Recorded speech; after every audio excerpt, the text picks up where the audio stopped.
Hello everyone, loops ప్లేలిస్ట్లో మనం ఇంకో క్వశ్చన్ని చూద్దాము. ఈ క్వశ్చన్ ఏమంటున్నాడు? Write a program display first n terms of Fibonacci series. చాలా మందికి ఫిబొనాకీ సిరీస్ అంటే ఏంటో ఐడియా ఉండింది, బట్ స్టిల్ ఒక్కసారి చూద్దాము ఎలా ఫిబొనాకీ సిరీస్, దానికి నిజంగా రిపిటేషన్ ప్యాటర్న్ ఉందా, ఉంటే మనం లూప్స్తో ట్యాకిల్ చేయొచ్చా, ఇలా మనం ప్రాసెస్గా వెళ్దాము. ఫిబొనాకీ సిరీస్ అంటే ఏంటంటే బేసిక్గా ఇనీషియల్గా నీకు 2 వాల్యూస్ ఉంటాయి, 0, 1. సో ఇక్కడ నుండి నీకు థర్డ్ వాల్యూ రావాలన్నా లేకపోతే nth వాల్యూ రావాలి అన్నా దీని ఆన్సర్ ఏంటంటే ప్రీవియస్గా దానికి ముందున్న 2 వాల్యూస్ని కంప్యూట్ చేయాలి. అంటే సపోజ్ నువ్వు ఫిబో ఆఫ్ n వాల్యూని కంప్యూట్ చేయాలి అంటే ఏం లేదు, ఫిబో ఆఫ్ n-1 వాల్యూని, ఫిబో ఆఫ్ n-2 వాల్యూని, ఈ రెండింటిని సమ్ చేస్తే ఇప్పుడు కరెంట్ ఉన్న ఫిబో ఆఫ్ n వాల్యూ. ఓకేనా? దీంతో మనం సిరీస్ ఎలా జనరేట్ చేయగలం చూద్దాం. 0, 1 ఇవి మన ఇనిషియల్ వాల్యూస్. థర్డ్ వాల్యూ ఏంటి? ఈ రెండు కలిపేగా, అంటే 1. ఇప్పుడు ఫోర్త్ వాల్యూ ఏంటి? ఈ రెండు కలిపి, అంటే లీస్ట్గా లీస్ట్ రీసెంట్గా ఉన్న 2 వాల్యూస్. ఓకే, ఇప్పుడు ఏంటి? ఈ రెండు కలిపితే 2, అండ్ దెన్ ఇప్పుడు ఈ రెండు 3, 5, and then 8, and then 13, 21, so on ఇలా. ఇప్పుడు క్వశ్చన్ ఏమంటున్నాడు? వాడు ఒక ఇన్పుట్ n ఇస్తాడు, జస్ట్ ఒక n అనే వాల్యూ ఇస్తాడు. సపోజ్ అది 6 అయితే నేను ఫస్ట్ 6 ఫిబొనాకీ సిరీస్ని ప్రింట్ చేయాలి, అంటే ఇక్కడ దాకా, అంటే 0, 1, 1, 2, 3, 5 అని. ఇప్పుడు ఇన్ కేస్ 8 అయితే ఈ 7, 8 అలా వాడు 10 ఇస్తాడు, 11 ఇస్తాడు, లేదా 100 ఇస్తాడు, అది వాడి ఇష్టము. ఓకేనా? క్వశ్చన్ అయితే ఇది. మరి ఇప్పుడు దీన్ని నార్మల్గా ఎలా చేస్తాము చూద్దాము. ఇప్పుడు సిరీస్ అంటే ఏంటో తెలిసింది. ఇప్పుడు సపోజ్ ఇనీషియల్గా ఏలో 0 పెట్టుకున్నా, బిలో 1 అని పెట్టుకున్నా, n వాల్యూ 1 అంటే నువ్వేం డైరెక్ట్ రాయి చూసి, ఇఫ్ n ఈక్వల్స్ టు 1 అయితే నేను డైరెక్ట్గా ఏని ప్రింట్ చేస్తే అయిపోద్దా? నా క్వశ్చన్ అయిపోయినట్టే కదా. అదే n 2 అయితే, ఇఫ్ n ఈక్వల్స్ టు 2 అయితే నేను ఇక్కడ ఏం చేయాలి? ఏతో పాటు కొంచెం ఆ స్పేసెస్ ఇచ్చి బిని కూడా ప్రింట్ చేయాలా? సపోజ్ n 3 అయితే ఇప్పుడు ఏంటి చూడు, నాకు ఏ వాల్యూ బి వాల్యూ యొక్క సమ్ కరెంట్ వాల్యూలో రావాలి, అది థర్డ్ వాల్యూ అయింది. అంటే ఏంటి? ఇక్కడ వాల్యూ 3 అని అంటే థర్డ్ వాల్యూ యొక్క వేరియబుల్ అనుకుందాం. ఇప్పుడు నేను ఏబి అని పెట్టచ్చా? ఏబి అని పెట్టచ్చా? ఇప్పుడు నాకు 0, 1, 1 ఇలా ప్రింట్ అయింది. ఇప్పుడు ఇక్కడ నా వాల్యూ 3లో ఈ థర్డ్ వాల్యూ ఉంది. ఇఫ్ ఇన్ కేస్ నేను 4 అని అడిగితే అప్పుడు నువ్వేం చేస్తావు? అప్పుడేం చేయాలి చూడు, అప్పుడేమవుతుందో చూడు. ఇందాకడ ఏబి అనేది ఇక్కడ ఉంది, వాల్యూ అనేది ఇక్కడ ఉంది. ఇప్పుడు నాకు ఇంకొక వాల్యూ రావాలంటే ఏమవ్వాలి?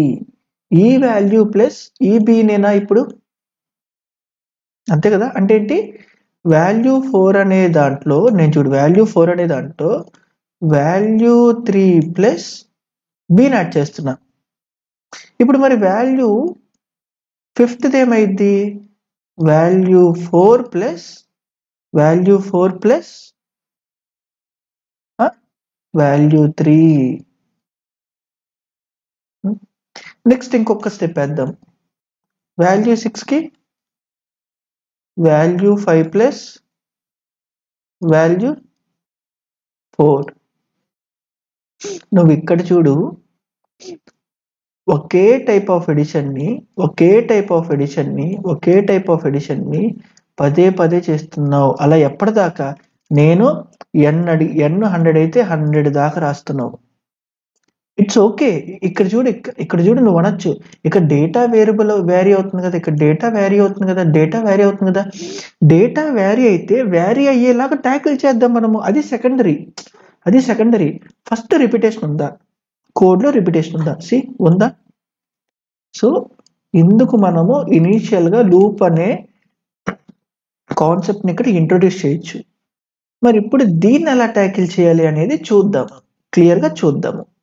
మళ్ళీ ఒకసారి ప్యాటర్న్ అంటే చూడు, 0 1 1 2 and 3 5 8 13 and so on ఇలా అనుకుందాము. ఇనీషియల్ గా మనకి 2 వేరియబుల్స్ ఫిక్స్, ఏంటిది లైక్ 0 వాల్యూ 1 వాల్యూ, అంటే దీన్ని ఏ బి అనుకుందాం, లైక్ ఈజీగా అర్థం చేసుకోవడానికి. నాకు సి ఎలా వచ్చిందో చెప్పు. ఆల్రెడీ చెప్పాను ఏ ప్లస్ బి అని, ఓకే బానే ఉంది. ఇప్పుడు ఈ డి అనే వాల్యూ ఎలా వచ్చింది, సి ప్లస్ బి. ఇలా 100 ఉంటే 100 వేరియబుల్స్ క్రియేట్ చేసుకోవాలా? అక్కర్లా. ఎందుకు అక్కర్లా? సి వన్స్ నేను డీని క్యాలిక్యులేట్ చేస్తుంటే నీకు ఏ కావాలా వద్దా చెప్పు? అక్కర్లా. ఎందుకు? సి ఒక పర్టికులర్ ఇన్స్టాన్స్ ఇది రావాలి అంటే, సపోజ్ ఇక్కడ ఉందాం అబ్బా, ABCDEFG అనుకుందాము. జీది క్యాలిక్యులేట్ చేయాలి అంటే, నాకు జీ అనే వేరియబుల్లో డేటా పెట్టాలి అంటే నాకేమేం కావాలి? ఈఎఫ్ అనేది సరిపోతుందా? మరి ఈ 4 వేరియబుల్ తర్వాత ఎక్కడన్నా వాడుతున్నావా? వాడట్లా. మరి ఎందుకు నువ్వు ఇన్ని వేరియబుల్స్ క్రియేట్ చేసుకున్నావు, ABCDFGHIJKL అని, లేదా వన్స్ అయిపోతే ఏ అని? దీన్నే నేను మళ్ళీ రీయూజ్ చేయొచ్చా? ఎందుకు? దానివల్ల ఫర్దర్గా ఫ్యూచర్ యూజబిలిటీ లేనప్పుడు నేను అదే వేరియబుల్స్ తీసుకొని మోడిఫై చేయొచ్చా లేదా? ఎలా చేయొచ్చు చూడు, ఇప్పుడు ఇక్కడ చూడు ఎలా చేయొచ్చు. దీన్ని ఏ అంట, దీన్ని ఏ అంటున్నా, దీన్ని బి అంటున్నా. ఇక్కడ చూడు, సిలో ఏ ప్లస్ బి పెట్టాను, నెక్స్ట్ నేను ఈ పర్టికులర్ దాన్ని చెయ్యడానికి if in case what if A అక్కర్లేదు కదా, ఇప్పుడు మనకి ఏ అక్కర్లేదు, ఇప్పుడు దీన్ని సి అనుకో పర్లా. నెక్స్ట్ నేను ఈ ఏ అనే వేరియబుల్ ని సంహవ్ ఇక్కడ పాయింట్ చేసి, బి అనే వేరియబుల్ ని సంహవ్ ఇక్కడ పాయింట్ చేసేలాగంటే అందులో ఉన్న కంటెంట్ ని ఈ వేరియబుల్స్ లోకి మారిస్తే నీకు ఫర్దర్ గా ఇంకో కొత్త వేరియబుల్స్ క్రియేట్ చేయడం అవసరమా? సి మళ్ళీ ఇక్కడ ఏబితో సిని కనిపెట్టావు, అయిపోయింది. నెక్స్ట్ ఇన్స్టాన్స్ కి నీకు ఏ అనే ఏలో ఏముంది, ఇప్పుడు 0 ఉంది. ఇప్పుడు ఆ 0 అనేది నీకు ఫ్యూచర్ లో యూజ్ లేదు. అలాంటప్పుడు ఈ ఏలో ఉన్న కంటెంట్ ని ఈ బికి పాయింట్ చేసేలా చేస్తే, బిలో ఉన్న కంటెంట్ లైక్ బిలో ఉన్న బి వేరియబుల్ ని ఈ సి ప్రెసెంట్ ఉన్న సికి పాయింట్ చేస్తే, అప్పుడు నువ్వు మళ్ళా నెక్స్ట్ ఇటరేషన్కి ఏమైంది, ఇప్పుడు ఏ దీనికి పాయింట్ చేస్తుంది, బి దీనికి పాయింట్ చేస్తుంది. ఇప్పుడంతా 2నేనా? నెక్స్ట్ ఏం చేస్తాను, మళ్ళా అదే ఏని ఇక్కడ కాకుండా దీనికి పాయింట్ చేస్తా, ఈ బిని దీనికి పాయింట్ చేస్తా. అప్పుడు ఏమైంది, 2 + 1 3ఏనా? క్లారిటీ ఉందా? సో లూప్ని మనం ఇలా ట్యాకిల్ చేయొచ్చా? ఒకసారి దీన్ని కోడ్ ఎలా రాయాలో చూద్దాం. సి ఇనీషియల్ గా ఏలో బి ఉంది, లైక్ ఏలో 0 ఉంది, బిలో 1 ఉంది. ఇప్పుడు నేనేమంటున్నా, సి ఇంట్ కరెంట్ వాల్యూ ఏంటో కనిపెట్టడానికి ఏ ప్లస్ బి అని చేయాలా? ఫస్ట్ వాల్యూ అనుకో. నెక్స్ట్ ఏంటి, ఈ ఏ అనే వేరియబుల్ నాకు ఫ్యూచర్లో యూజ్ లేదు అండ్ బి అనేది ఏం చేయాలి, కరెంట్ ఇప్పుడు ప్రెసెంట్ ఆల్రెడీ. ఇప్పుడు దీన్ని ఇక్కడ నేను ప్రింట్ చేస్తాను అనుకో.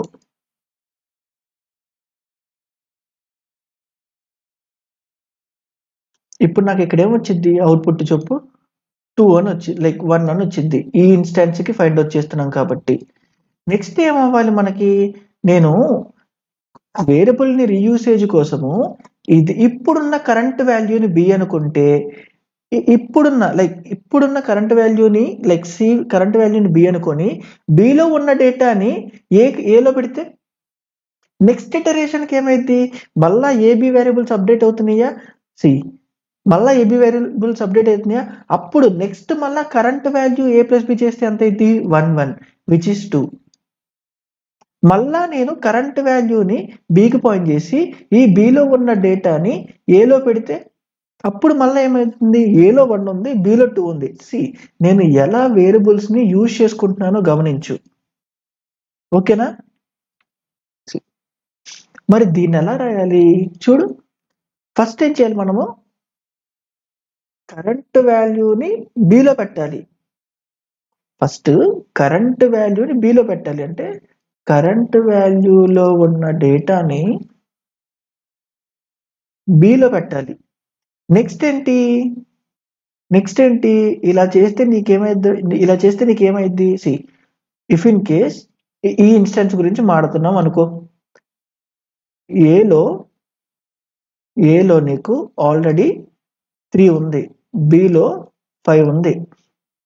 ఇప్పుడు ఇది కరెంట్ వాల్యూ అనుకుందాం. ఏమైంది? ఏ ప్లస్ బి చేస్తే 8 వచ్చింది. సో ప్రింట్ చేస్తే నాకు ఇది వచ్చింది. నెక్స్ట్ ఏం అవ్వాలి? వేరియబుల్ ఎక్కువ వాడకుండా నేను ఇప్పుడు ఏ దీనికి పాయింట్ అయింది కదా, బి దీనికి పాయింట్ అయింది కదా, కరెంట్ వాల్యూ దీనికి కదా, ఈ బిని దీనికి పాయింట్ చేసేలా చేసుకొని అండ్ ఈ ఏని దీనికి పాయింట్ చేసేలా చేయొచ్చా లేదా? అలా చేయడం వల్ల 2 వేరియబుల్స్ నువ్వు కోడ్ అంతా చేయొచ్చా? సి నేను అదే చేస్తున్నా. ఇప్పుడు నేనేం చేస్తున్నాను? ఫస్ట్ దానికోసము ఏ ఇక్కడ ఉంది, బి ఇక్కడ ఉంది, కరెంట్ వాల్యూ ఇక్కడ ఉంది. ఇప్పుడు ఫస్ట్ నేను కరెంట్ వాల్యూని బిలో పెడితే ఏమైంది? కరెంట్ వాల్యూలో ఉన్న బిలో ఉన్న డేటా 8 అయింది.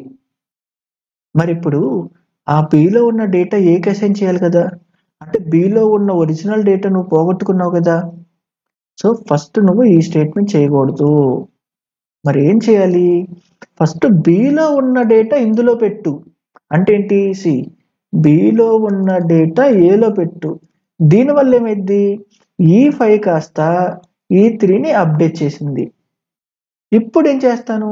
ఈ కరెంట్ వాల్యూలో ఉన్న డేటాని బిలో పెడుతున్నా. సో దట్ ఇప్పుడు చూడు, ఈ 8 అనేది ఇక్కడ స్ట్రైక్ అయ్యి 8 రీప్లేస్ అయింది. దీనివల్ల డేటా లాస్ వల్ల ప్రాపర్గా అప్డేట్ చేస్తున్నాము. ఓకేనా? క్లారిటీ ఉంది కదా నీకు? అండ్ దీన్ని ఎప్పటిదాకా చేయాలి? వాడు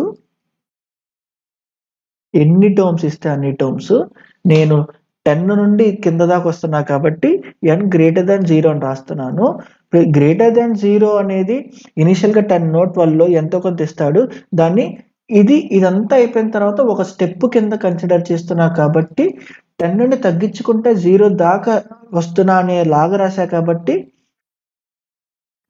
n మైనస్ అనుకుంటాను.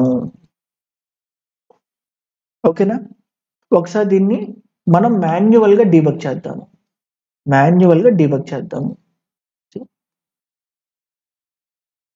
ఏ ఉంది, బి ఉంది, కరెంట్ వాల్యూ ఉంది. ఇనీషియల్ ఇక్కడ 0, ఇక్కడ 1 ఉంటుంది. ఇక్కడ 6 అనుకుందాం n వాల్యూ. ఓకేనా? 6 greater than 0 of course. So A plus B చేసి కరెంట్ వాల్యూలో పెట్టు. ఏ ప్లస్ బి ఎంత? 1. ఇప్పుడు కరెంట్ వాల్యూని ప్రింట్ చేశా. ఆల్రెడీ దీనికి ముందు మనం 0ని 1ని ట్యాకిల్ చేసేస్తాం అనుకుందాము. ఇప్పుడు ఇక్కడ ఏమైంది? 1 ప్రింట్ అయింది. ఓకేనా? 1 ప్రింట్ అయింది. ఓకే, అది లాస్ట్లో చెప్తా. 1 ప్రింట్ అయింది. నెక్స్ట్ ఏంటి? ఇప్పుడు ఏం చేయాలి చూడు, బిలో ఉన్న కంటెంట్ ఏలో పెట్టాలి ఫస్ట్. ఎందుకు? బిని మోడిఫై చేస్తున్నావు కదా, కాబట్టి బిలో ఉన్న డేటాని ఏలో పెట్టు ఫస్ట్. అంటే ఈ 1ని కాస్త ఇక్కడ పెట్టు, ఈ 1ని కాస్త ఇక్కడ పెట్టు. ఇక్కడ 1 ఉంది, ఈ 1ని కాస్త ఇక్కడ పెట్టు. నెక్స్ట్ ఏంటి? కరెంట్ వాల్యూలో ఉన్న డేటాని 1లో పెట్టు. అంటే ఈ కరెంట్ వాల్యూలో ఉన్న డేటాని 1లో పెట్టు. Next n minus which is 5. 5 greater than 0 ఆబ్వియస్గా ఎస్. ఇప్పుడు ఏంటో చూడు, ఏ ప్లస్ బి అప్డేట్ అయిన ఏ ప్లస్ బి పక్కకి, అంటే ఇక్కడ ఉన్న పాయింటర్స్ని ఇప్పుడు ఇట్లా టిల్ చేసాము అంటే ఇప్పుడు ఇక్కడికి వచ్చింది. నెక్స్ట్ ఇట్లా జరుపుతాము, నెక్స్ట్ ఇక్కడికి వచ్చింది. ఇక్కడ ఉన్న దాన్ని ఇట్లా పాయింట్ చేసాము, జరిగింది. ఆ ఇటరేషన్ అయిపోయిన తర్వాత ఇట్లా జరుపుతాము, ఇట్లా వచ్చింది, ఇట్లా జరుపుతాము, ఇట్లా. పాయింట్ అర్థమవుతుంది కదా? సో ఇక్కడ ఏమవుతుంది, నెక్స్ట్ 2 అయింది. 2 అయ్యాక ఏం చేయాలి, ఇందులో ఉన్న డేటాని ఫస్ట్ ఇందులో పెట్టు, చేస్తే మొత్తం పోతుంది. ఇందులో ఉన్న డేటాని ఫస్ట్ ఇందులో పెట్టు, సో 1 అని పెట్టా. నెక్స్ట్ ఇందులో ఉన్న డేటాని ఇందులో పెట్టు, 2 అయింది. అండ్ ఇక్కడ 2 ప్రింట్ చేయాలి. ఓకే, నెక్స్ట్ n 4 అయింది. చూడు ఇప్పుడు ఏమవ్వాలి, 1+2ని అప్డేట్ అయిన 1+2ని యాడ్ చేసాము అండ్ దాన్ని ప్రింట్ చేసాము. ఇప్పుడు ఏంటి, మళ్ళీ 2లో ఉన్న కంటెంట్ ఏలో పెట్టు అండ్ సివిలో ఉన్న కంటెంట్ బిలో పెట్టు. నెక్స్ట్ మళ్ళా తగ్గింది అండ్ 2+3ని యాడ్ చేసి 5లో పెట్టు. ఓకే డన్, యాడ్ చేసి 5లో పెట్టేసి యాడ్ చేసి 5లో పెట్టా. ఇప్పుడు ఈఏని బిలో ఉన్న కంటెంట్ నేనే పెడుతున్నా అంటే ఇట్లా పాయింట్ చేసింది. Next current value equals to be అంటే ఇట్లా పాయింట్ చేసింది. అర్థమవుతుంది ఎలా షిఫ్ట్ చేస్తున్నానో? సో అలా వెళ్తా ఉండిద్ది. బట్ ఇక్కడ ఎప్పుడైతే ఇక్కడ ఆల్రెడీ నేను 1 2 3 4 5 6 చేశాను, బట్ ఇక్కడ నాకు స్టిల్ n ఈక్వల్స్ టు 2 మిగిలిద్ది. ఎందుకు, నేను 0 దాకా చేస్తున్నా కాబట్టి బ్లైండ్గా. కానీ మనకి ఇనీషియల్గా 0 1 కూడా కౌంటే కదా, అంటే 0 1 అనేది కూడా మనకి n వాల్యూ కింద కౌంటే కదా. అప్పుడు 0 దాకా చేయాలా, n గ్రేటర్ దాన్ కాదు. ఆల్రెడీ 2 వాల్యూస్ని యూటిలైజ్ చేసుకున్నాం కాబట్టి n గ్రేటర్ దాన్ 2 అయ్యేదాకా ప్యాటర్న్ చేస్తా ఉండు. ఓకేనా, దీన్ని మనం ఇప్పుడు ఇంప్లిమెంట్ చేద్దాము. n ఒక 10 అనుకుందాము. If in case n equals to 1 అయితే 0ని ప్రింట్ చేయి చాలు. Else if n equals to 2 అయితే 0ని ప్రింట్ చేయి అండ్ దెన్ స్పేస్ ఇచ్చి 1ని ప్రింట్ చేయి చాలు, అయిపోయింది. ఇఫ్ ఇన్ కేస్ అది కాకపోతే ఏమైంది ఇక్కడ చూడు, వైల్ n గ్రేటర్ దాన్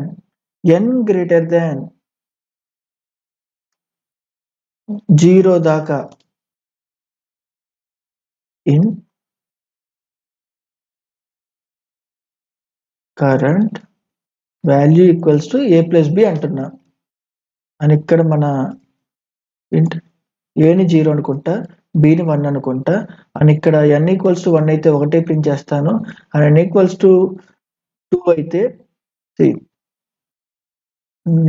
ఏని ప్రింట్ చేస్తాను అండ్ దెన్ బిని ప్రింట్ చేస్తాను. n equals to greater than 2 అయితే నాకు మినిమం ఈ రెండు మళ్ళీ ప్రింట్ అవ్వాలి కదా. ఇక్కడ ప్రజెంట్ కోడ్ గజిబిజిగా ఉంది, లైక్ ఎక్కువ రిడెండెన్సీగా రాస్తున్నాను, కేర్ చేయకు. నేనేంటంటే నీకు ఆ క్లారిటీ రావాలని డివైడ్ చేస్తూ రాస్తున్నా. దాని తర్వాత మనం ఫర్దర్గా ట్యాకిల్ చేద్దాము. అండ్ ఇక్కడ ఏంటి, n గ్రేటర్ దెన్ 3 అయితే మినిమం ఈ 2 ప్రింట్ చేయి. మినిమం ఈ 2 ప్రింట్ చేసాం కాబట్టి ఇక్కడ ఆల్రెడీ 2 వేరియబుల్స్ని వాడేసుకున్నాం కాబట్టి, లైక్ 2 టర్మ్స్ని వాడేసాం కాబట్టి 2 దాకా చేస్తే చాలు. లైక్ n గ్రేటర్ దెన్ 2 ఏ దాకా చేస్తే చాలు, 0 దాకా అక్కర్లా. ఇప్పుడు చూడు, అదే కరెంట్ వాల్యూని నేను ప్రింట్ చేస్తున్నా. ప్రింట్ చేసి ఏం చేయాలి, ఫస్ట్ బిలో ఉన్న డేటాని ఏలో పెట్టాలి అండ్ నెక్స్ట్ కరెంట్ వాల్యూలో ఉన్న డేటాని బిలో పెట్టాలి. అసైనింగ్ ప్రాపర్గా చూసుకో, ఏలో బిని పెడుతున్నావు, బిలో ఏని పెడుతున్నావు అనేది. అని ఇప్పుడు చూడు, అంతే. ఇక్కడ ప్రతిసారి n తగ్గిస్తా. ఇనిషియల్గా n 5 అనుకుందాము, 5 టర్మ్స్ వస్తున్నాయా లేదా చూద్దాము.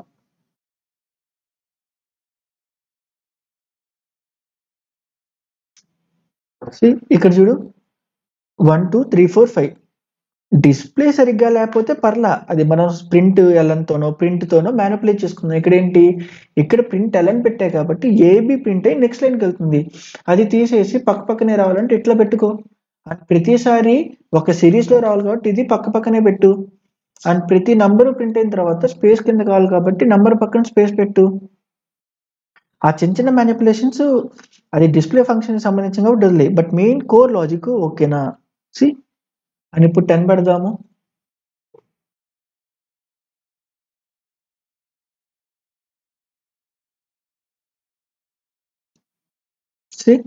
ప్రింట్ అయిపోయింది. లేదు ఇప్పుడు 0నే ఒకటే పెడతాను.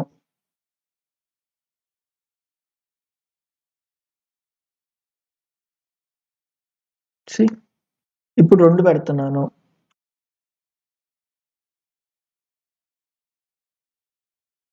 ఈ ఎల్స్ ఇఫ్ లో ఉన్న స్టేట్మెంట్ ఎగ్జిక్యూట్ అయింది, ఏబి అని వస్తుంది, అంతే కదా. అని ఇప్పుడు ఎప్పుడైతే 3 అంటున్నానో అప్పుడు దీనికి వెళ్తుందా, దీనికి వెళ్ళినప్పుడు ఈ 1 2 కూడా మళ్ళీ ప్రింట్ అవుతుందా, 1 2 కూడా మళ్ళీ ప్రింట్ అవుతుందా. అప్పుడు ఈ స్టేట్మెంట్ ఎందుకు, ఇక్కడ ఆల్రెడీ 1 2 ట్యాకిల్ చేస్తుంటే ఇఫ్ ఇన్ కేస్ 2 అయినా కానీ ఈ స్టేట్మెంట్ తీసాను, 2 పెట్టాను, ఇప్పుడు ఏమైంది, ఇఫ్ 2 ఈక్వల్స్ టు 1 కాదు, ఎల్స్ లోకి వెళ్ళింది, ఎల్స్ లోకి వెళ్ళి 1 2 ప్రింట్ అయింది, 2 గ్రేటర్ దాన్ 2 కాదు, కాబట్టి ఈ వైల్ లూప్ కూడా వర్క్ అవ్వదు. ఇప్పుడు మళ్ళీ రీరన్ చేయి.